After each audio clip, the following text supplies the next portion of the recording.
ഇപ്പോഴും അറിഞ്ഞു സാറേ. ബഹളമൊന്നും ഉണ്ടാക്കരുത് പ്രത്യേകം പറഞ്ഞിട്ടല്ലേ ഞാൻ പോയത്. അതെങ്ങനെയാ മനസ്സ് നിറയെ നാടകമല്ലേ? മലമ്പുഴയിലൊരു കടങ്കഥ എന്ന നാടകത്തിൽ ഇങ്ങനെ ഒരു സിറ്റുവേഷൻ ഉണ്ടല്ലോ, അത് ഓർമ്മ വന്നതായിരിക്കും അല്ലേ? കുഞ്ഞിരാമ, എനിക്കൊരു സഹായം ചെയ്തു തരൂ. എന്താ സാറേ? എന്നെ ഇവിടുന്ന് രക്ഷിക്കാൻ കുഞ്ഞിരാമന് കഴിയോ?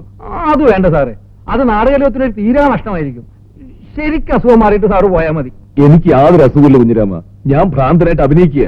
ഈശ്വര, ഷോക്ക് കൊടുത്തപ്പോ അസുഖം കൂടിയോ?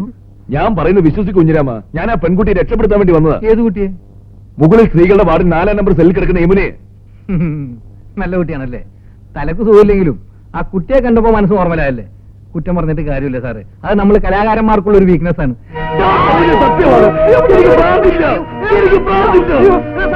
പ്രശ്നങ്ങളൊന്നും ഉണ്ടാക്കരുത്. എന്തെങ്കിലും മരുന്നിന് എഴുതിയിട്ടുണ്ടെങ്കിൽ ഉടനെ ഞാനേ തരാൻ പറയാം. എനിക്ക് ഭ്രാന്തില്ല, എനിക്ക് ഭ്രാന്തില്ല, എനിക്ക് ഭ്രാന്തില്ല. പ്രഭേ,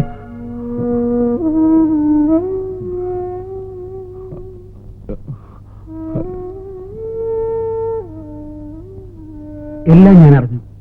കളി കാര്യമായി മട്ടാണല്ലോ പ്രഭേ. കാശും വേണ്ട, യമുനെ രക്ഷപ്പെടുത്തുന്നതിന്റെ ക്രെഡിറ്റും വേണ്ട.